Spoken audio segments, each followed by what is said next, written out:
standing there. So, how did you know where Liz Allen works? But no, she can't do that. She's too busy waking up from her unconsciousness to find Ned on his one knee with a ring in his hand. Yeah, we don't actually see that. No, Betty's not in the alley, and we don't see the proposal. But we do see Betty in the next panel. Ned is leaving the apartment, telling her that she doesn't have to give him an answer right away. We don't know what the question is, although you guys do. But the reader in 1960s doesn't. He says, "You don't have to answer my question right now because I'm late for work, woman." So Ned leaves, and the phone rings, and it's Peter calling Betty. And she says that she needs to see him right away. And now we have the epic scene. Betty finally gets her comeuppance. After all the stuff she's put Peter through, Peter finally unleashes on her. Ladies and gentlemen, let's step back and let pretending workers magic. Oh yeah, no, I'm gonna be. This is the scene I've been most looking forward to. Oh yes. Hey, you look like your old self again, and that's tops with me. I'm glad you're feeling okay now. I'm ashamed of myself for being so shaken up by the scorpion that time, but at least it's all over now. Yeah, you should be ashamed of yourself. You really should be. And the way she's talking, it's like last week, you know, that time that I got shaken up by the scorpion. You were on your bed this morning. You couldn't move. You were from the last issue, Natch. If you missed it, shame on you, says Stan. Well, anyway, let's hear what's on your mind. Something tells me it won't make me want to jump for joy. Oh, Peter, I don't know where to begin. Try the beginning, just for kicks. You can hear, like, Peter losing his patience with her. Like, all right, so tell... Oh, Peter... Betty just... He has it coming. Well, in a nutshell, Ned has asked me to marry him. Insert whatever dramatic music you see fit. Dun, dun, dun. Whoa! Nutshell my foot! That's a whole peanut factory! I don't even know what that means. Neither did anyone else in Marvel. They just let it go. I've got to think fast. Now I have to tell her that I'm Spider-Man. Then I'll propose to her myself. Everyone knows that the best marriages always start with proposals that are done to one-up somebody else, you know? Yes. You propose to my girlfriend. I should propose to my girlfriend. And tell her I'm gay, because that's the deep, dark secret that I've been, keeping from her all these years. I'll approach once a woman.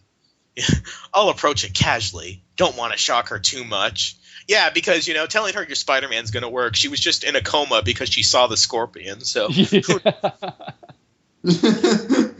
Ned's a good guy, I guess. He did try to help you against the scorpion. Oh, of course, he's no Spider-Man, but don't mention Spider-Man! If Ned were anything like him, I wouldn't even consider his offer. Oh. I've had enough excitement in my life, enough worries. I still remember what happened to my brother. I can never love an adventurer, a man who risks his life each day. Oh, I never thought of it that way. I want a man who has a good, steady job, who comes home each night to his pipe and his paper and to me. That's what first attracted me. Yeah, the slow burn in Peter's face as these panels. He has like a flashlight in front of his face. No, you can see he is literally rolling his eyes in that panel. He is. That's what first attracted me to you, Peter. You were so studious, so sincere. You were a good student, a hard worker. You even worked after school taking pictures to make extra money. Which you gave him shit about, telling him to quit. So. What? Why do you look that way? Did I say something wrong? Here it comes. Let me count the ways. Here it comes. Did I say something wrong when I told you about why I'm considering marrying your rival?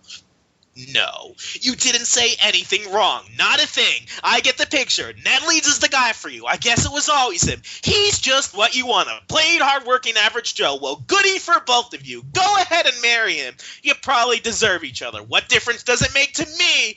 Peter, what are you saying? Wait, I didn't mean to, Peter. Don't go, please. He slams the door in her face. Yay! Oh, that's right. It's you. All the fellas at the say yeah. It's you. I love. It's always been you. Oh, Peter, Why didn't you let me explain? Why wouldn't he listen?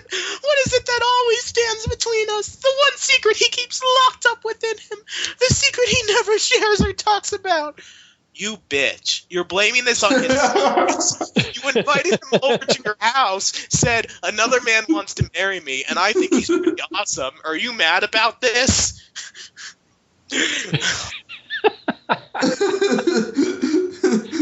Yeah, I can't imagine what it keeps tearing us apart.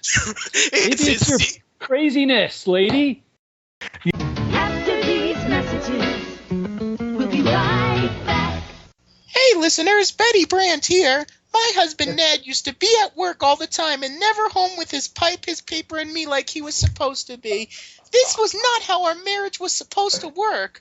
But thanks to Roll to Play, we have so much gaming stuff for our games that Ned never leaves the house now. He's home all the time. With me like he's supposed to be. Sure, the Daily Bugle's pissed, but I'm not. Thanks, Roll to Play. Like, his tie is loose, like... It says a short time later, but a short time later, there's a drastic change. Like, Jameson's delirious. The mastermind of the game captured, the identity of the leader revealed, and my paper hasn't started first? That's great, Boswell. I knew you could do it. But you should have gotten pictures. If only we had fun. Oh, he also says, better not praise him too much. He's liable to hit me up for a raise. Even though he's smiling. What a jerk. So, before I hand it over to our resident female impersonator. Really? You know what? I don't mean to come out. It's like I'm a drag queen now. That's so awesome. Sorry, man. But it's true. Josh really gets into the act when he makes the Spider-Man Classics episode. Yeah, I was wondering why he wore that wig all the time. Dude, I'm wearing like my high heels right now. And... Peter hobbles back, and we see him from the back. We don't see his face, but he's hunched over. Either he's a bum or he's injured. So he's trying to get some money. Betty sees this and says, "Oh, there's Peter. I've been hoping to. But what's wrong with this leg? He's hurt. Peter, wait, it's me. I've been talking to you. I want to talk to you." So Peter says, "Oh no, not now." So he turns around and is like, Peter, your face. What happened to it?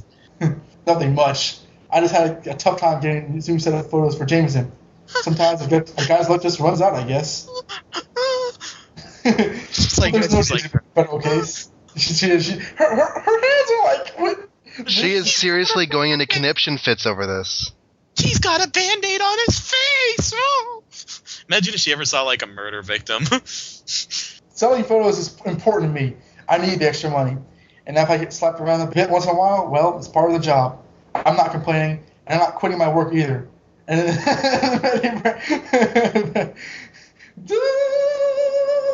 all I can think is that issue 29 did something to her, because a normal individual who has, who's allowed to leave the hospital doesn't react this way when they see an injured face. I love this panel. She's getting Bennett Brant flashbacks, and she it's the spider sense thing effect around her, but it's at times 20. Yeah, she's Peter getting shot. she's Peter. She's like, once before I lost someone who meant the world to me because he wanted to live dangerously. I couldn't bear the heartbreak again. I couldn't bear to lose another. It's too much to ask, too much for a girl to endure. Peter, why do you have that stubborn streak? Why can't you stick to your studies? Why must you always crave action? And she runs away crying. She literally does. She runs with her one hand to her face and the other hand so she won't bump into anything. I just noticed that. I was thinking, God, run right into a door. Right into a door. I love that. Dude, imagine her with a football helmet and carrying a football. And Betty Brant plows him through. Oh, there's a line for you. If this was a sitcom, someone would be like, but I need another female for my all-girls football team. I pick that girl. Cute opening credits. Yeah. Oh, that's a great one. Now, more than ever, I realize I'm no good for Betty, and I will never be. If she feels this way about Peter Parker, how would she react if she learned about Spider-Man, man? So, yeah, that sucks. Because as usual, their relationship, everything that's wrong in their relationship is all Peter's fault. Right. Yeah, it was his fault he got beat up and everything.